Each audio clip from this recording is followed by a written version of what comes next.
The Kings get ready to take on the Wild, looking to build off their win over the Panthers. We react to the Matthew Tkachuk incident and update you on a roster move by the Kings. Also, we'll tell you about something that was old but is now new again. We'll explain on this edition of Locked On LA Kings. You are Locked On Kings, your daily podcast on the Los Angeles Kings, part of the Locked On Podcast Network, your team every day.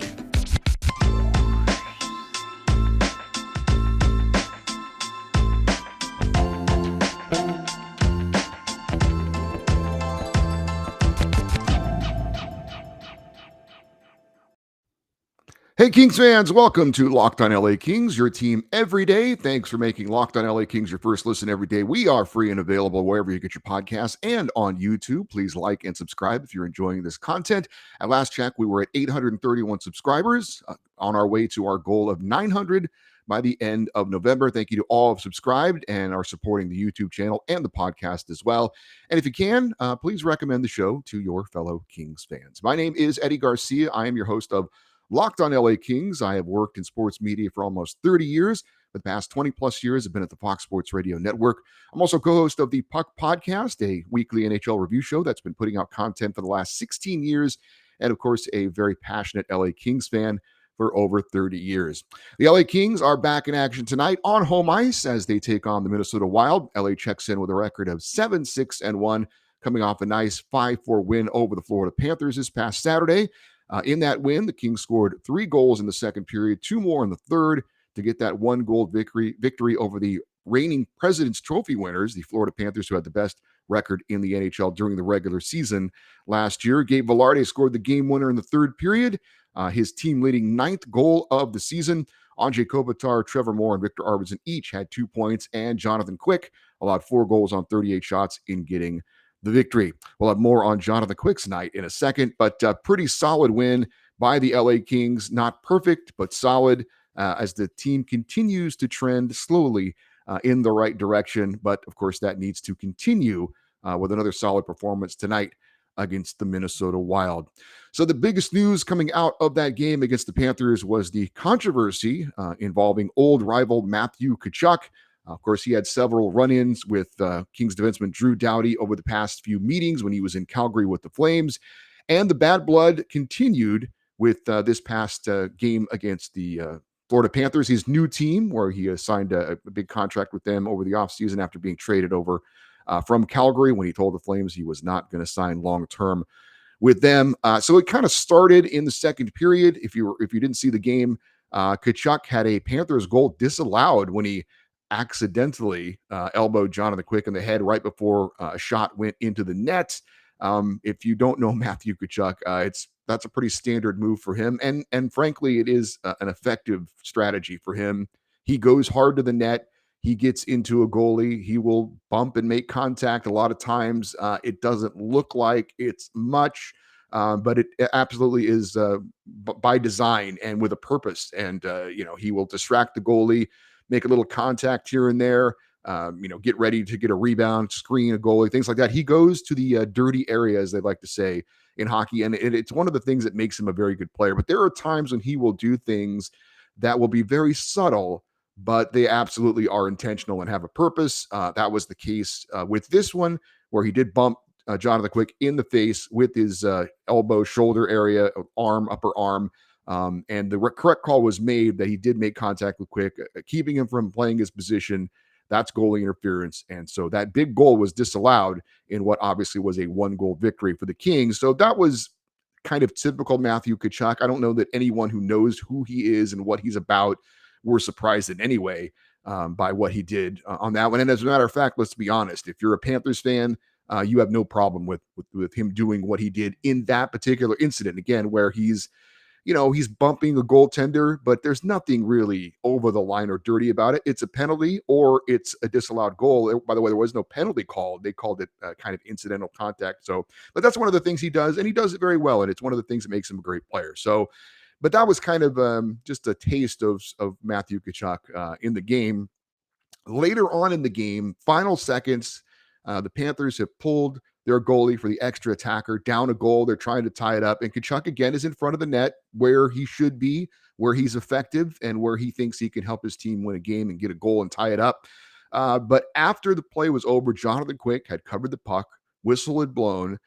Matthew Tkachuk has the blade of his stick near Jonathan Quick's face, and he very subtly rolled over his wrist, moving the end of the blade of his stick, pointing towards Quick, and again, very slowly and subtly moved it into Quick's eye area. And it went through the eye hole and made contact with the eye area of Jonathan Quick, if not the eye. He goes down, covering his face.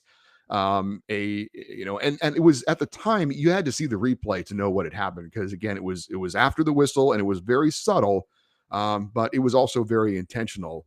Um, Tkachuk would then get a game misconduct. He was called for goalie interference. The Kings players did react to it after there was a scrum. Jonathan Quick got involved as well, kind of after the fact. And the game ended, and the two teams went on their way, I guess, so to speak. So the NHL, though, handing down discipline to Matthew Tkachuk for what he did, and he gets a 2-game suspension for the incident with Jonathan Quick. That was the Department of Player Safety, who basically admitted that he did do something intentionally, and that they did say that if it was a more forceful act, that it would have drawn more than just a 2-game suspension. But again, the Department of Player Safety in the NHL has completely dropped the ball, as they have done multiple times. If you pay any attention to the discipline that they hand out, it is almost always very much on the light side, and it's also very reactionary if a player is injured or not. Now, fortunately, Jonathan Quick was not injured on the play, but that's clearly a very dangerous play. It's certainly not any kind of a hockey play, which you could argue, was what Matthew Tkachuk did earlier in the game, where he's in front of the net and there was kind of some incidental contact. That's kind of part of the game, right? You go to the net, if you can bump a goalie a little bit, get him off his game or distract him, that's kind of just part of the game that we all kind of accept and are okay with. Moving your stick intentionally where it's pointing towards someone's eye and it goes into the eye hole of the goalie, that's obviously not anything that is acceptable. And it was clearly intentional and it was dangerous. And thank goodness that Jonathan Quick wasn't seriously injured. Look, anytime you get, a stick in someone's eye, you don't know what is going to result from that. I mean, you could get a scratched cornea or a detached retina.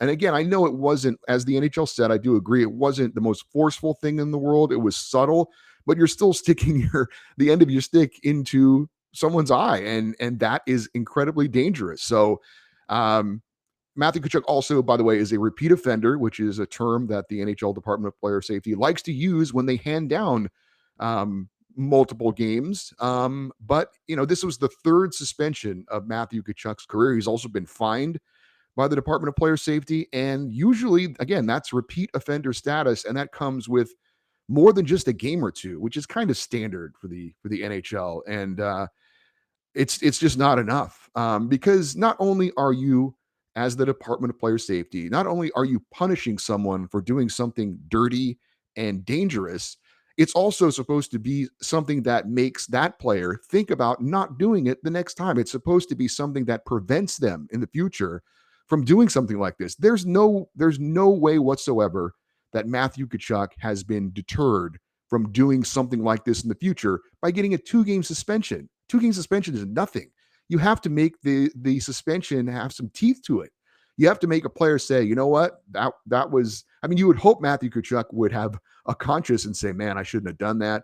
But I don't believe he has that for a second, to be honest with you. But you have to want to make a player say, you know what, man, that wasn't worth it. I'm out 10 games. I'm a very important player for my team. I'm not going to do that again, or I'm going to think twice about doing something like that again. 2 games does not do that. I think it should have been a minimum of 5 games for a first-time offender. Since he's a multiple offender, I think it should have been absolutely 10 games. Of course, if he had caused an injury, I'm sure it would have been more than 2. But for me, it should have been 10. And if he causes an injury, it should have been 20. But that is what the NHL Department of Player Safety doesn't do. They don't do anything that is going to send a message, not only to the player who commits a dirty, unnecessary play like this, but to send a message to the rest of the league. Players, they're on social media. They see things. If you see a player do something like that, look, most players in the NHL, they see something like that and they're like, what a jerk. Um, and I don't think players have respect for somebody like that.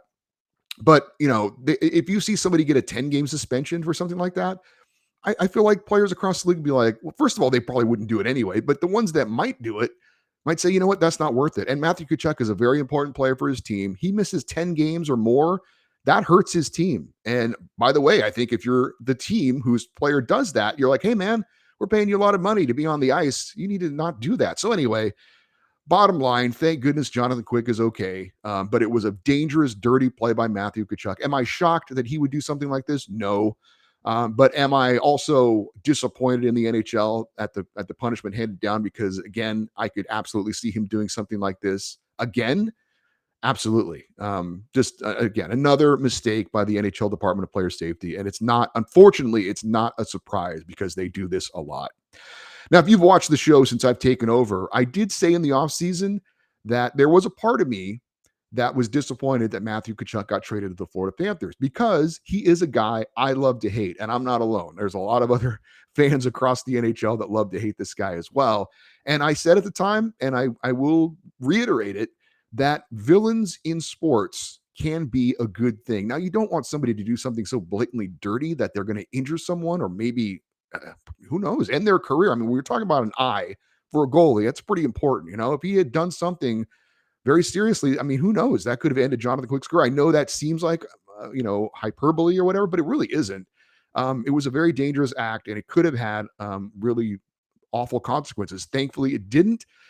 But again, I will say this, thankfully it didn't. But Matthew Tkachuk is still a guy I love to hate. And it does make things more interesting. The Florida Panthers are going to play the LA Kings one more time this season. It's going to be in Florida, January the 27th, 2023. And let's be honest, we're all going to circle that game on our calendars. It's something we're going to talk about before the game, and it's something we're going to be wondering about during the game. Will the Kings get retribution? Will Matthew Tkachuk do something stupid again? Will they? I mean, it does make things more interesting. I don't want to see him do something that's going to hurt a player, obviously, but this does just kind of add to the mix that, like I said, villains in hockey, guys that we love to hate, it does add something to the game. And I'm not going to say that Matthew Tkachuk, what he does is good for the game, but I will admit that he does make things more interesting. And, hating guys, rooting against them, it is kind of part of the fun of sports, although he definitely went over the line. It's one thing to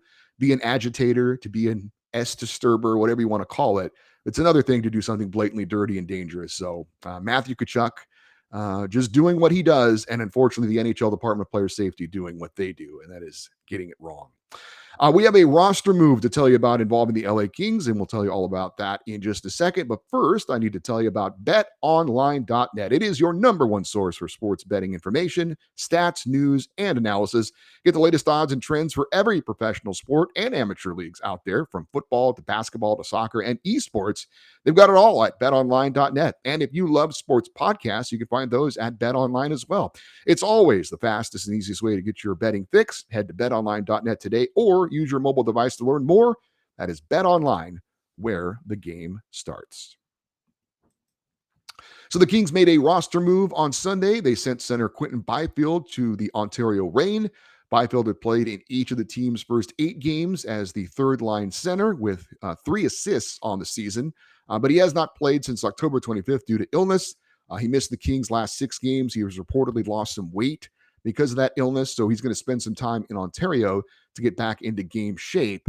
That said, I will be curious to see when Byfield gets called back up because, and I mentioned this on a previous show, Rasmus Kupari has filled in very nicely for him at that third line center position. Kupari has a goal and assist in 5 games, and he's been very noticeable on the ice. He's been a physical presence, and he's skating hard and playing well. And frankly, I think if you look at, and again, a little bit more of a smaller sample size for Kupari, 5 games to 8 games for Byfield, but I think Kupari has been the better player. And let's be honest, the Kings right now could use all of the better play from each of their players that they could get. So I think the Kings are going to be very patient with Quinton Byfield. They're going to let him go down to Ontario for a while, as long as Rasmus Kupari keeps playing the way he has been playing.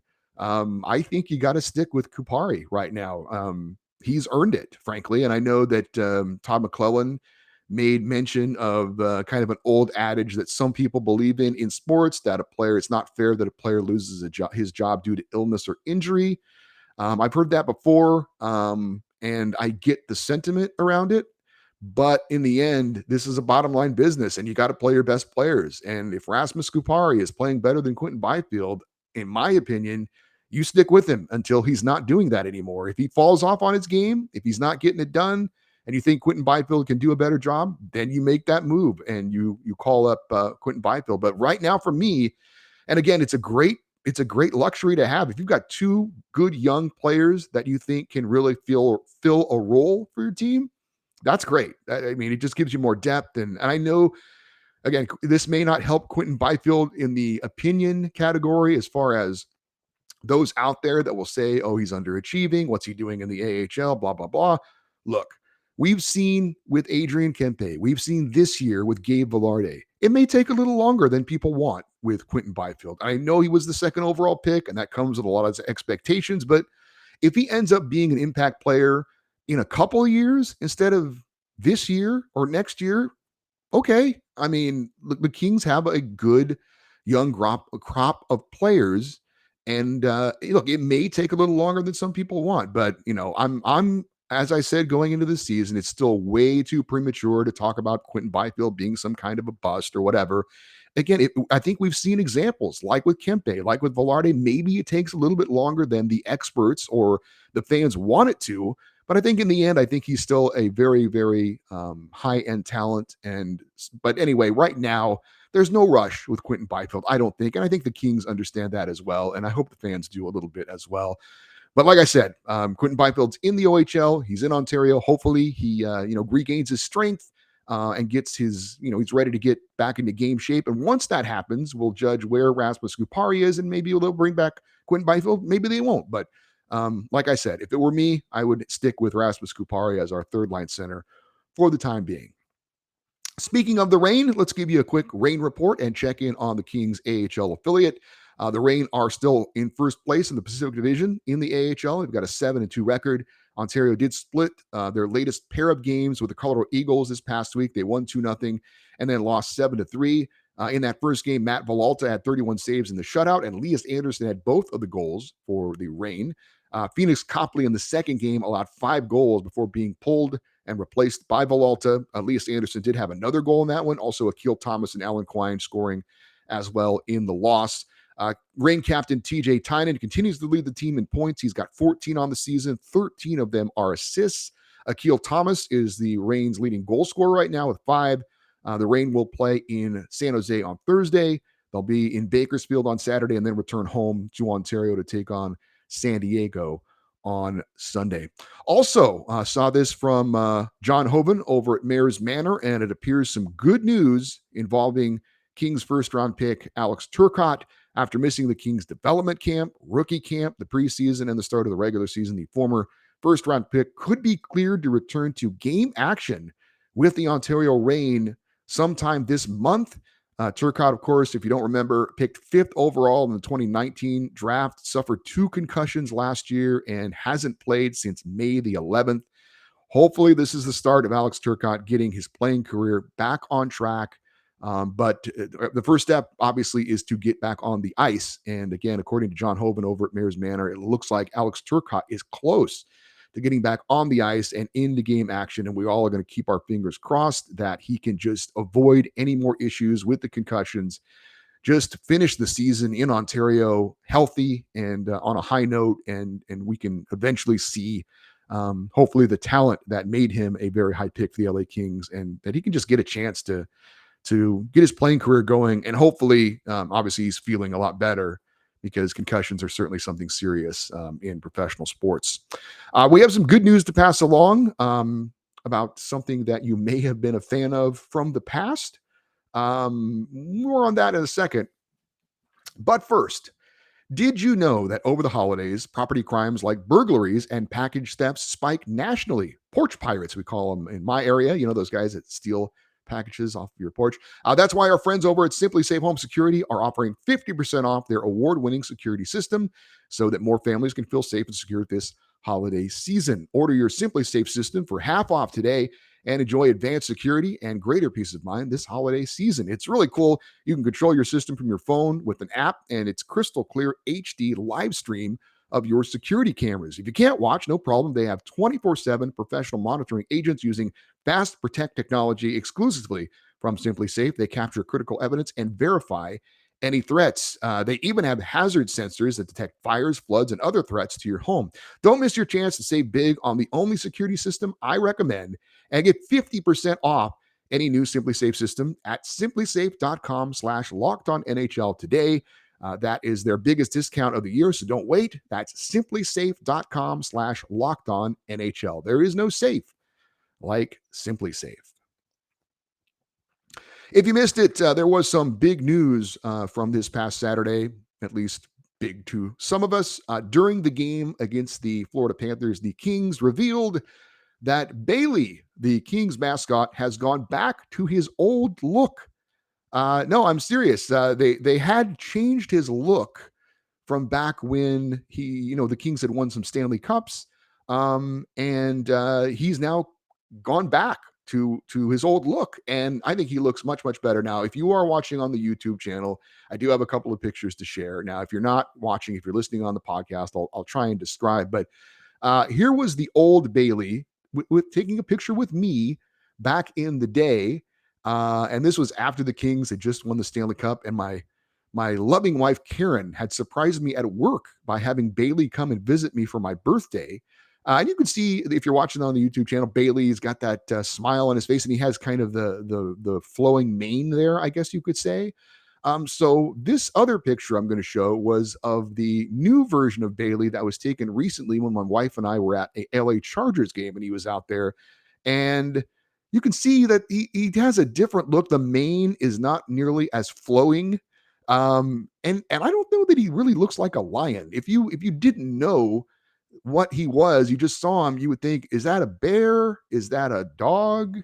It just didn't look the same. And we kind of missed the old Bailey. Now it was pointed out to me, because I had mentioned this before, that I like the old Bailey better.